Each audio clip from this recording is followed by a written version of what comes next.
When I read that, what I was struck by is the difference between what you and I are living and what a lot of people live who aren't as blessed and plugged into the eternity, the hope that is our next life. Now, I've heard many apostles of the returning King say this exact same sentence. I don't fit in with anyone anymore. How many feel that way? Anyone feel that way? I've heard so many people say, like, I don't fit in with this group or that group. I don't really know where I fit. And anyone following Christ closely and remaining in the world, which is the experience of a lay person, does feel a little bit isolated in this committed relationship with God. Now we take that on. We take it on with joy and wonder and willingness and hope. You know, we're grateful that Jesus wants a relationship with us that's committed. We're delighted that we get to be close to Christ through the different types of prayer and through the knowledge that there is a unique way for us to advance into sanctity. That's what I thought. Now, we talk about, he's saying that some people have difficulty separating from their earthly lives. And what he means by that is, if we're not living with an awareness always that we are really built for eternity, and we feel that this is all there is, well, you'd be very, very loath to let it go, wouldn't you? And the idea of death then would be like the abandoning hope, because this would be over. When you're following Christ and you accept this truth about heaven, and he tries to give us a little bit of that, doesn't he? He tries to say, put your hope here. And by extension, detach from this. He says, none of us merit heaven. What is he talking about that? We feel, oh, if we work hard enough, we'll be worthy of heaven, but we won't. That's what he's saying. He's saying, next to the extraordinary amount of love and the place that God has created for us, nobody can merit heaven. And when I hear that and reflect on it, what comes to me is this perfection of God, the perfection of God's love that is so layered back. And then the imperfection that we offer reciprocally. That's not reciprocity in the relationship with God in love is fabulous, and it's always going to be mixed back by us and imperfect. But he's saying this is really great. And you think on my best day I tried really hard, but I can't compare to God. That's kind of the thing I'm saying. So people tend to have an idea of it's all really hard, and I'm given this rigorous response, and I don't feel that way. I never did. People would tackle austere penances and things like that, and I guess that Franciscan formation for me, that early joy, like commitment to joy, really handled that well for me. And I want that for you, that kind of buoyancy. This is life. It's meant to be playful and hopeful and happy. And life delivers a lot of sufferings, yes? The cross has come. Yeah, uncertainty is one of them. What's going to happen? Where are we going to be in a year, and 5 and 10? People die on us regularly. They just die. Just like they're born, they die. And we're stunned by this. Devastated. I've experienced that devastation. And you think, I don't know, it's a really teachable moment in this way. You think, I really don't want to be here anymore without this person. And that's okay, because, and my father always said, honey, I know more dead people than alive. I don't need to be in social places. I'm content.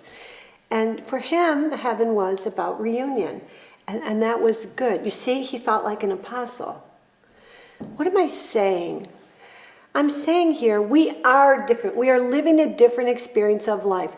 There are wonderful things that come from that. And that's what St. Daniel is telling us. Think about the wonderful things that are in store for you. As you live this life following Jesus Christ, which means you don't fit in on earth with people who aren't living this life. We're living for different goals. Our end game is a little bit different. It's in a different place. We want to land at the end having loved as much as we could. We all feel like somewhat like doctors in the way that we're like, in terms of Christianity, first, do no harm. And that's a good goal. First, do no harm. If you want to spread the gospel message, it has to be joy. Loved, I'm loved. I follow Christ because I'm so loved. I can't but follow Christ. I can't but reciprocate from that love. It makes me feel light. It makes me feel happy. That's the truth for us if we're willing, let's say, to do it correctly. If we are willing to really hear and let it saturate, because there's two things happening. Everybody okay? This is just kind of going on here. Okay. There's two things happening. Like when you sit in front of the ocean. Now, let's take religion out of everything. Just say we're not focused on religion. It has brought us where we are, and that's good. And we are spiritual beings, and we do so in the universal Catholic manner. Okay. And our spiritual experiences are manifold. They should be happening in the little things all day long. One of them is, you're standing, you're looking out in an ocean. And it's vast. It's very big. It's bigger than us. It's bigger than we. It's powerful. There's force in this ocean. It's dynamically changing all the time. Because of we follow Christ, we sit in that and we see two things. We see the power, the majesty of the Creator, the infinite strength with which He can express Himself in nature. And then we see our comparative smallness. People without hope might be tempted to say, I'm rather insignificant. We go to the opposite. We go to, in some way, I am important too. I'm witnessing this, and in the very fact that I am able to view this force and power and expression of the Creator, and in my heart I know there's a God who has done this for me. So it's both big and small. We are both very small and also very significant at the same time. A lot of our faith life is this at the same time. These parallel things that run together. I am a good person and I make mistakes. We have to accept both are true. And what does that do?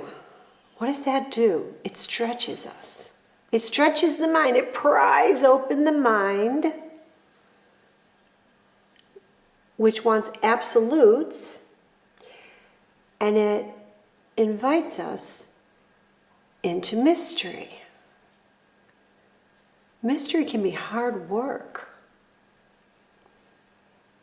Mystery can be hard work. Following Christ can be hard work because it insists on mystery. It insists on us holding a position that the mind of God is infinite and He's perfect.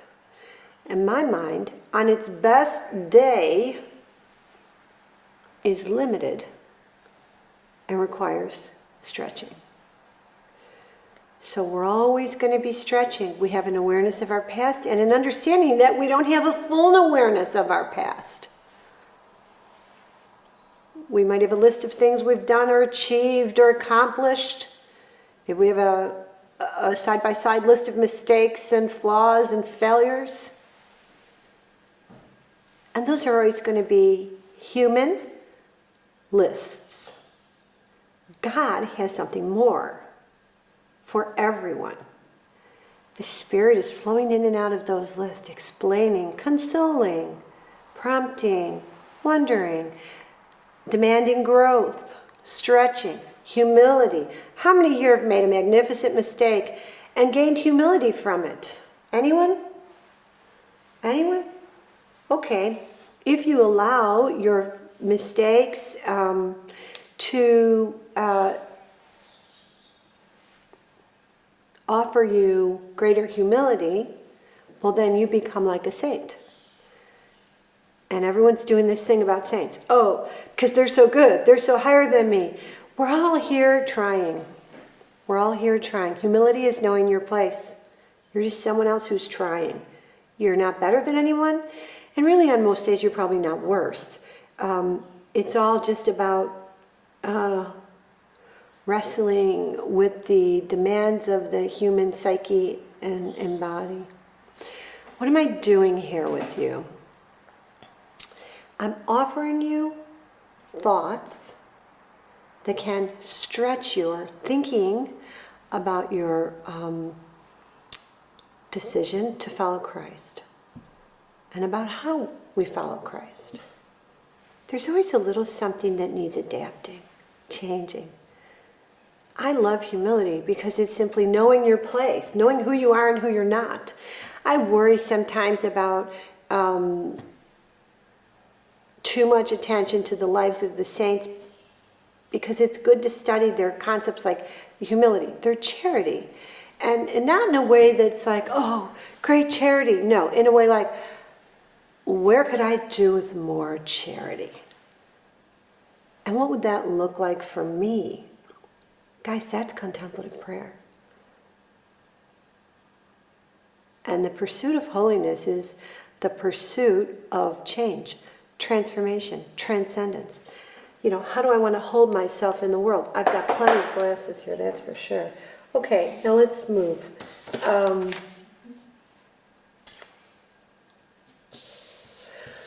All right, so we talked about fasting from technology, which I think is a nice endeavor. Here's what it has done for me. The first thing that happens when I say, phone is off, not being on any other technology, television, anything. The first thing that happens is I relax. I just calm down. I really think I also get creative. Like what I noticed is when I fast from technology in the late afternoon, I make a better dinner. I make a dessert to go with the dinner. So what does that say?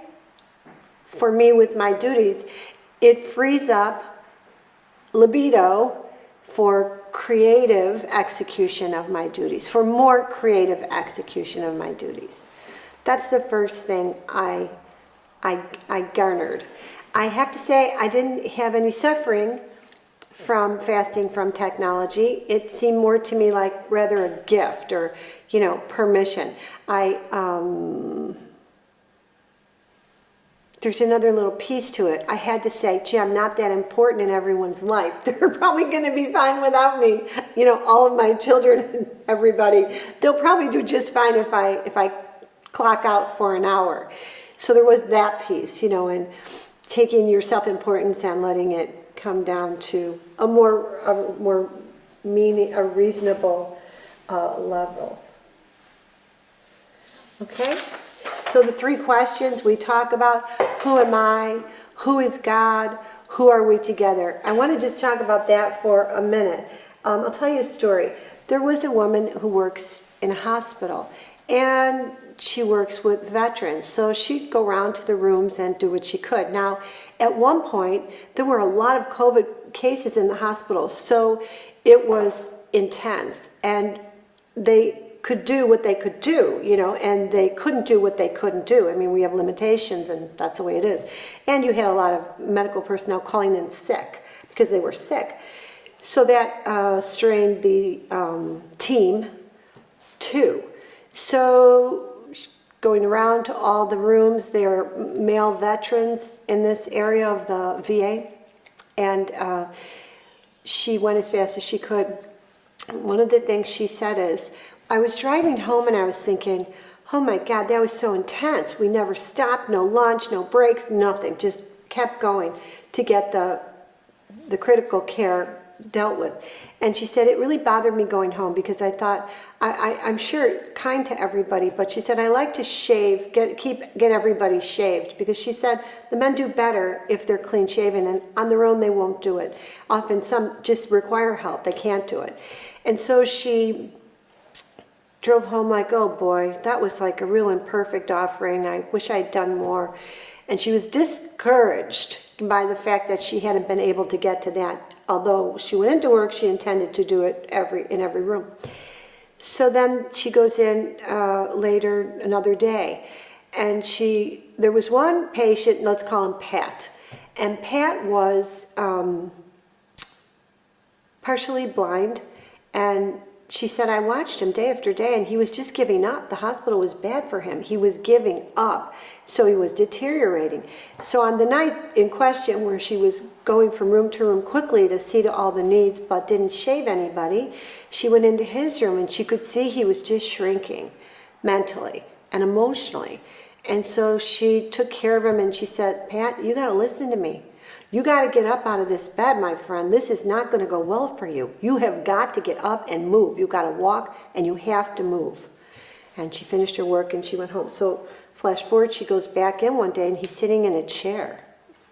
And she said, Pat, you're dressed. You're up. You look great. What's going on? And he said, well, the other night when you came in, and you let me have it right between the eyes, and you said, Pat, you got to move. My friend, you've got to get up and you've got to move. And he said, and I tell you, I was a soldier, and what I heard from your mouth was, on your feet, soldier.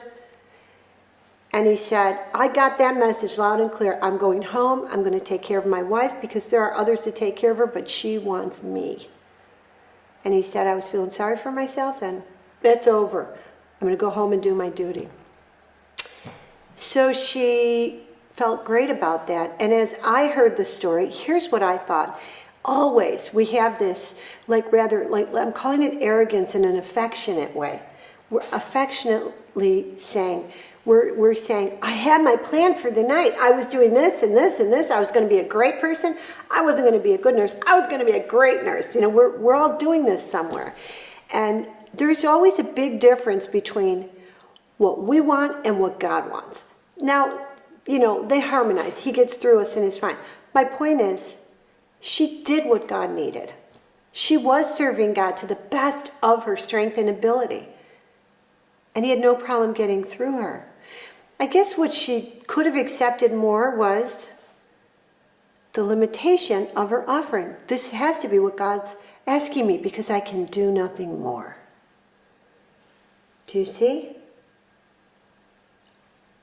If I'm doing the best I can, that is enough for God. And I accept my human limitations in the same way I accept those of another person.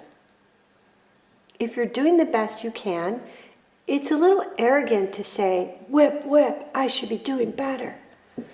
Now, how do you divide that between really you should or I should be doing better? That's a sweetness. There's a lovely little sweetness there that you take on if you're doing contemplative prayer. A question like in the relationship room, where can I improve in this relationship? Because it's not really going well. Now, Lord, is it just that there's a kind of an awkwardness as we get from one space to another in a relationship? Rocky water, a little chop a little chop in the lake, and you're going in the right direction. Or, Lord, am I needing to do something a little bit different, a little more loving in a relationship? I'll never forget the story of where somebody's husband died, a young woman's husband died, and her friends were consoling her, and she was walking and she was musing, and she said, why was I always so mad at him? She said, I blamed him for everything. What was my problem? It could be the sign of an intact relationship in the sense that she really relied on her husband, and so she had a tendency to, he helps me. At the same time, negative scrutiny. None of us can withstand a negative lens being put over our face. Nobody looks good with a negative lens, So we don't want to do that to anyone else. Okay, we're wrapping up. Yeah. When I talked about that nurse, I said her version was, I would have liked to have done more, so much more. God's version was, yes, she got it done. Nice. Okay, last piece. Who am I? Who is God? Who are we together? Now, who was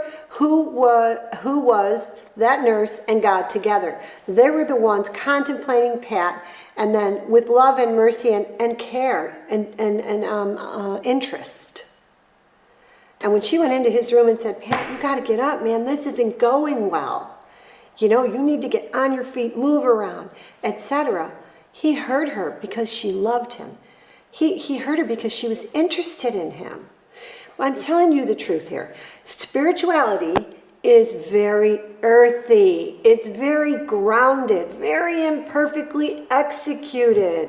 It's like a garden. If you garden, you're going to lose 30%, 40%, 50% of your battles in the garden. My sister said once to me, you got to be prepared for a lot of stuff to die to be a gardener. So if you're not, you won't be good growing things. That was a true story in the sense that I lose probably 50% of what I plant. But that's how the spiritual life is too. It's earthy, my friends. It's in the little things. Somebody told me about another person they were impressed with. The guy was a high-ranking person in a university. And my friend said to me, I just so impressed with him because he's got this big job. And yet, he lives in community with other priests. And when he goes home, he's carrying them around, the elderly priest, the infirm. He's, feeding them, picking him up off the floor, and generally tending lovingly. And he said, it's just like so real. It's just so legitimate. It's so authentic. Like, I am this, I have this big job. I am, first of all, a follower of Christ and a human being, and my brother priests need to be washed and carried and fed. That's spirituality. His spirituality is coming down, and it's coming out in the work of his hands and the emanations of his heart and in his words and in his mind, which is willing to contemplate mystery. Who am I? Who am I? Who is God? Who are we together? So that man, that priest, he and God together are tending to elderly people. So you say, all right, I don't know the time. 2 minutes. We got 2 minutes. I should check for questions. But what I'll say is this. You say, okay, so I'm with God here in the mystery. Somehow he's changing me because I am willing. It's happening. He's changing me because I am willing. I don't pretend to be God. I serve God. Then you take that spirituality down to the people in your house, your family, your loved ones, your duty. And your spirituality is very earthy there. It's mopping floors. It's, I'll change this bike tire for him. I'm not going to say anything about the dent in the car. Whatever it is, it's very earthy. Then it goes out to your colleagues. Restraint, self-control, charity. How do you say a thing? Maybe that's what we'll do this week. How do you say everything? Think before you speak. And make sure that what you're putting out here is heavy with charity. It's got so much charity. It's a delightful thing that you've put into the world. Let's work on our speech in the next 2 weeks. Let's think before we speak and make sure that what we're putting out is lovely. That's what we're pulling down from our spirituality is coming out in beautiful, caring, kind speech. We check the questions. Oh, good. We're happy about that, revisiting our volumes and trying to really absorb them and take them in. And sometimes the longing for heaven is so great for me, and I've not had the experiences you have. How do you handle that longing? I just work. I serve God. I stay in the day. If I live a long life, it's going to be too short for everything that I would like to get done for God.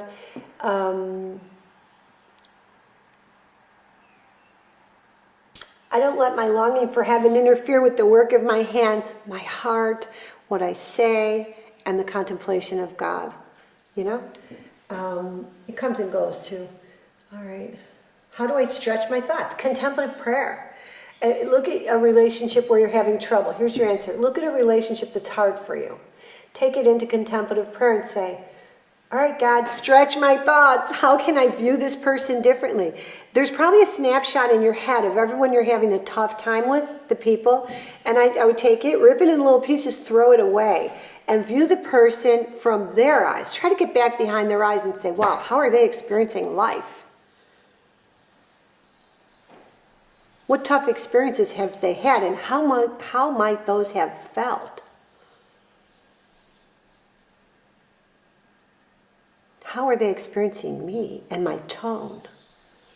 What tone do I use when the person rolls their eyes or snaps at me? What's my tone? What's happening there? Get curious about that, okay? We're excited about our programming too. We're having a blast. Father Dara's back from his little learning sabbatical. Yay! Welcome back, Father Dara. And he has brought back with him a lot of toys. And so we're developing that all together here. We are getting what we need to start that programming.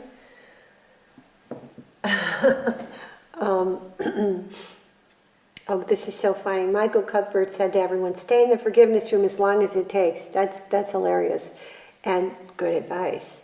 I find too that if you just say, you put it up there, okay, I've hung a picture of someone in this forgiveness room, you know, and it's not done yet.